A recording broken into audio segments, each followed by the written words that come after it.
Hello Seekers! Welcome to another deck building video. Today we are going to talk about Countess Morrida Umberland, or just Morrida, the hardest Seeker to play in Malediction, in my opinion. She has a very different set of decision making and positioning in the battlefield, which makes her a very unique Seeker to play with. If you are interested into knowing what are the choices she gives you to, please like the video, subscribe to the channel, help me bring the malediction word throughout the internet, and let's go for it. First of all, we have Morrida. She is a very decent Seeker, a little fragile, just like Polynor, because she has only 14 health and 13 armor. That's not a lot if you are going to think about it. But just like the other Seekers, she is very well balanced. She has a very decent accuracy and damage. That's not her major thing. We usually don't use Morrida to make attacks that often, only if we need to, or only if it's the best choice for the time. But 8 range it's a decent range. 6 movement, 6 speed is the standard for the game, so she doesn't have very downsides. She doesn't have a very strong flaw per se, unlike for example Sigrid that doesn't have range, or Auric that only moves 5. She has a very balanced stats, but her major thing is necromancy. Her first ability allows you to deploy a basic fallen from your discard pile nearby her. Of course it provokes retaliation, but you don't have to pay for it. Basically, every single basic falling that goes to your discard pile is a unit you can use if you want to with Morrida. And that's the ability I can say it's the bread and butter for her deck. We are always going to be cycling our units. We don't have to be worried if they are going to die or not. Well, to be fair, sometimes we are the ones that are going to kill our own units, right? But and she also has Curse. Curse 4 is the highest number in the game, although Curse is, in my opinion, the worst ability in the game.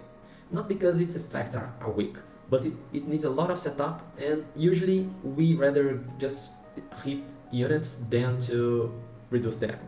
Of course, that just like almost everything else, there are situations that you must be sure that your opponent won't have enough echo to, I don't know, deny a spell or use Die Hard on its units, and Curse will be very useful. But as a standard opinion, Curse is usually your worst decision for the play, alright? And besides necromancy, another thing that helps Morrida a lot is her legacy, right? When we mix her necromancy with soul tethering, that's where the dex power is hidden. Because the second ability, soul tethering, allows you that once per activation, and doesn't have to be an activation from your ally, can be any activation, you can discard a basic fallen from your hand to give its ability to another basic fallen you have on the battlefield. Note that you must have another fallen on the battlefield to use this ability and discard one from your hand, alright? But once you do, you give that basic fallen on the battlefield one of the abilities of the one you are discarding, which means that you can give, for example, resistance, you can give swarm, you can give persist, you can give flying, phasing, well, a lot of choices based on the units you have on your deck. And it's great, and you almost always will have something on your hand, because Call of the Fallen, which is the first ability, allows you to search for a basic or elite fallen from your deck every time you kill a unit. Note that you must be the one defeating the unit. If the opponent uses, for example, Corpse Explosion and kills his own unit, you do not search your deck for another unit, alright? But if you are the one striking the killing blow, you are going to search for that Discworld Prowler, for that Flash Reaper, or another basic fallen you need for the strategy at the moment. This is a great ability because it not only filters your deck, retrieving the units to your hand, but you can get to choose if you want to bring a unit to beat for initiative, for example, like a Discworld Prowler, or if you want to have more fallen units on the battlefield. A very versatile and filter ability. That's just amazing. So basically, we are going to play Morrida around using necromancy to put more units on the battlefield for free, and Call of the Fallen and Soul Tethering to make those units more versatile and more useful for us on the gameplay, right? So without further ado, let's go to the tabletop simulator so I can show you guys how I like to build her. Well, we have all the units from the Conclave and all the units from the Legion, plus our unique units, right? Since Morrida plays a lot around fallen units, I just don't use any of the Conclave ones because they are not fallen. We could use, for example, Spellbound Gargoyle because it has a lot of mobility. Flying and nimble are very useful, especially for some relics we like to use, and for some items. I'll get to that part later. But it's pretty much the same as Umbrella in Shade. Their status are almost the same. The major difference is the Shade has a little bit more life and the Gargoyle has a little bit more defense, but the major difference is about the phasing for the Shade and Nimble for the Gargoyle. Both are great abilities, but since the Shade is a fallen basic unit, it is obviously the best choice for us, alright? And since we want to swarm the field, I use all the basic fallens we can. I don't use Anushvar Disciple because first, it's a human, and second, it doesn't enhance our gameplay anyhow. So besides him, we are going to use all these units with the exception of one Stitched Corpse, because although I like the unit, not the unit itself, but Swarm 2 is very strong, especially if we are playing a Swarm deck, right? Because for example, Stitched Corpse, 2 Echo, it can hit 4/3. It's more than Morrida herself, and with resistance. So it can be a very strong unit. Resistance 1 makes its body a little chunkier, right? But I don't use all 3 copies of it because I want to use Swarm once or twice, but I rather have the other units that have better status and better abilities, especially because their arms also has Swarm 1, so it's more useful for us. So besides that, we are going to use 3 copies of these, 2 of that, 3 of these, and 3 of these, okay? Already with 11 units. We are going to use none of the Conclave units, as I said before, at least for basic and elite ones. We have still 2 Flesh Reapers and 2 Duskwood Crawlers, both fallen units, both great units. The Flesh Reaper himself is not that much of a great unit, because since we are swarming the deck, right, a lot of small units on the battlefield for us, his death throws might hinder more units from our side than our opponents. So instead of using 2 Flesh Reapers, I use only 1 of him, okay? But that's the only reason. I don't want him to explode every single time, because we have many units that I want them to die, or I don't care if most of them die, but I rather when it's my decision and something like that, okay? So just 1 Flesh Reaper for us, 14 units already. I love Soul Whisperer. It can definitely be part of Morrida's deck, although it's not a human, it's not a fallen. It has 12 range, which is great, and Essence Binder is an awesome ability. And since we are using a lot of small units to block the path and be there close to our enemies, Pinpoint is a great ability as well. The only reason I will not use Soul Whisperer right now for this deck building video, because I will keep using only mostly fallen units. Soul Whisperer is a great one, but we already have a lot of units and I don't want to take any of them out to play Soul Whisperer. I could totally, for example, remove the other Flesh Reaper and put her and make a build with more ranged units to hinder my opponents while my minions are there blocking the path, but that's not the case for now. And we are left with our 4 unique ones. I will not use Spellbound Devourer, although it's of course strong, but I will leave only the other 3, because Gateway Guardian is spell immune, Sestinar is spell immune, and Trice is a fallen unit, okay? We have a lot of spells, we get to that part, that can hinder our own units. So spell immunity is very good, and we have very few strong units, basically only Duskwood Crawler. So I want the big ones that I drop not to take Entrap the Mind or something like that.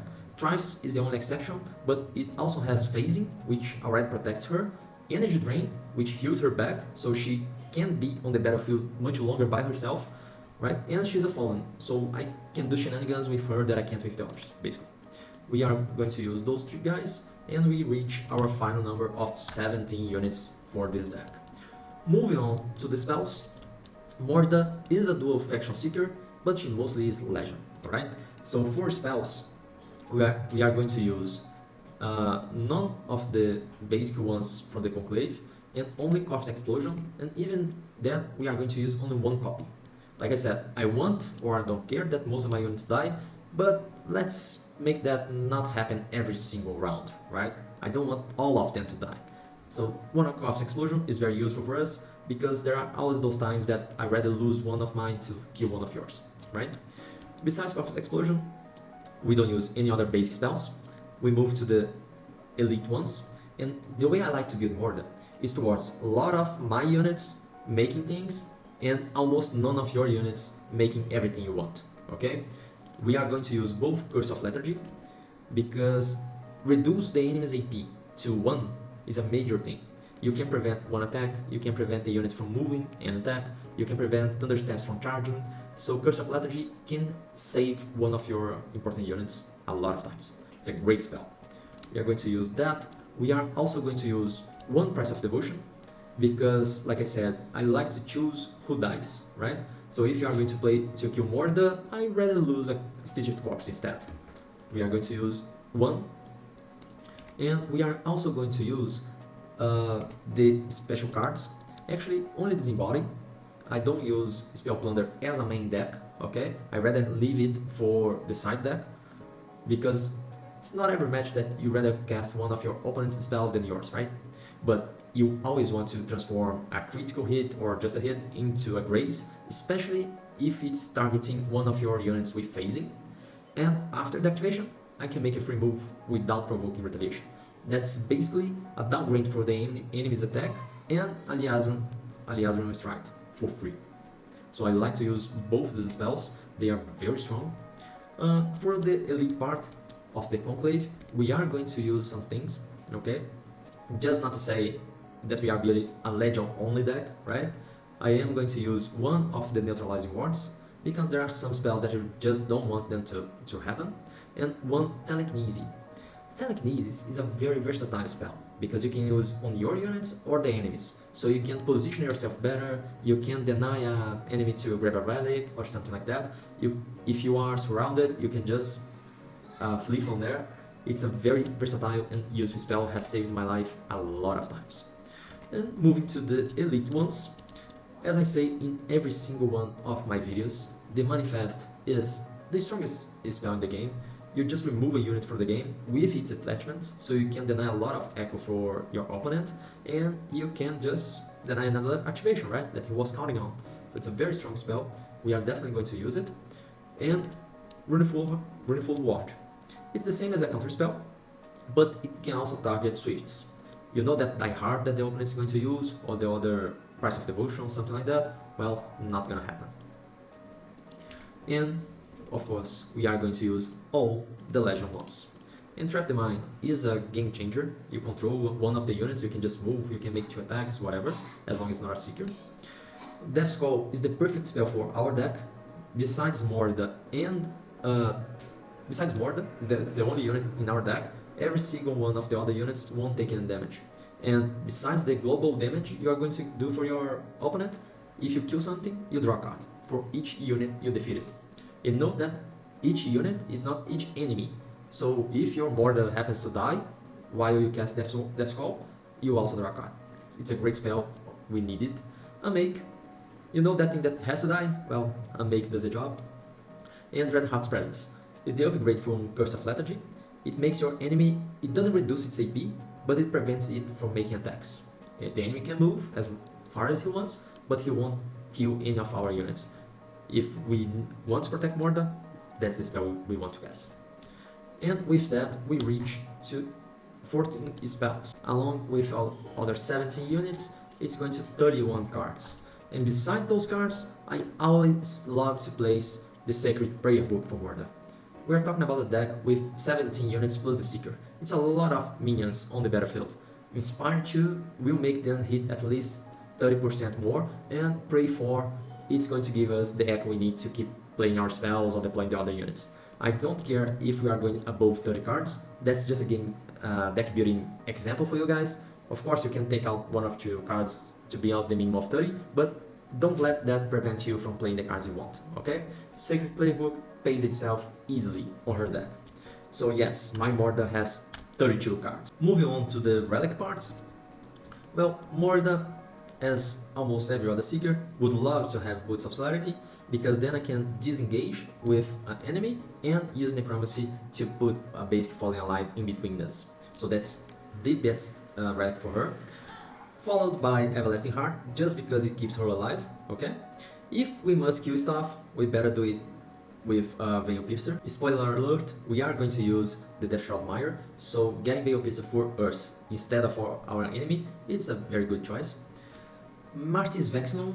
Mordas is probably one of the few decks in which this relic is a very good choice. Not so much because of the Absorb part, but can also be useful. But for the area regeneration, you are going to give a lot of units regen 2, and those units also have persist, right? So you can keep them alive for a little longer, and if they happen to die, you can persist them. The absorb damage is great with persist as well, right? So you put this on that archer, for example, which is a unit that's going to be behind your defense line, just healing your minions, and if it has to die, that's okay, you persist it and keep going the next round. So I like it for morrida. If you don't have any of these relics, reliquary is always a good choice. It has offense and defense, and if you need for something else, you can always trade it. The second role here, I often use them, but it's situational. It depends on the match, right? Helm of Wrath is also a defensive choice. Resistance to can save morrida's life a lot of times. If we are going to play against another Swarm deck, Tempest Scepter is a must. Ring of Time against Heavy Spellcaster is a very good choice. Giving Shield Wall 2 and Resistance to everything nearby a single unit is a very good alternative for the Vexnal. So we have very good choices here. The bottom row, I would hardly pick them in any match, but the other relics in this order are the favorites in my opinion. If you are enjoying this deck building, please, I hope you have already liked this video and subscribed to the channel, it really helps me. And let's jump to the card IO to see how the deck is on its final form. Here we can see all our 14 spells, okay? We have almost no basic spells, just one Corpse Explosion there, because we focus on cheap units and relevant spells. We have only 6 channels, so that's why I don't really like using Starcast Hall. And most of our spells are either damage dealing or something that prevents my enemy to do what he wants. Our 17 units, you can see we have lots of base Keep Fallen, so we can discard them very often to return with Necromancy and give other abilities. I love to discard a Stitch Corpse to give Swarm 2 to my Deadeye Archer, so if it's a unit is within 4 range, the Deadeye Archer will do more damage than most Seekers, which is great. I can also discard my Shades to give Flying or Phasing to one of the other units. Well, there are a lot of strong combinations that you can do, that's why we have them. And the strong units, not only for the battlefield presence, but also because there are always those units that won't die, and we need strong damage dealing, and we also need strong units to have a decent beat. We will not, while playing morrida, beat for initiative every single time. We have to be smart when it's needed for us to start the activation. Okay, keep that in mind. And we also have our beloved Sacred Playbook. Is the only equipment we are going to use, but trust me, 2 accuracy and pray for makes a difference in the game. Like I said, I am going to use Deathshroud Mire, not only because I have some units with ambush, but more the plays for the long game. If I used Starcast Hall, it means my opponents can also cast more spells at reduced cost. If I use a Staring Pathway, it also means that my opponents will reach my units much faster. So it's a little bit of a defensive choice to use the Deathshroud Mire, because it will block line of sight, it will make some of my enemies not able to charge my units inside the mire, and I also just happen to have a few ambush units if I need to. So Deathshroud Mire is, in my opinion, the best choice for her deck. Alright? Well guys, I hope you have enjoyed. It is always a pleasure to be here talking to you. Let me know what are your thoughts about this deck. Have you played morrida before or not? Trust me, she is hard to play, but once you get used to, it's very cool to make the choices. And that's it for today. I hope you have enjoyed. Have a great game, guys.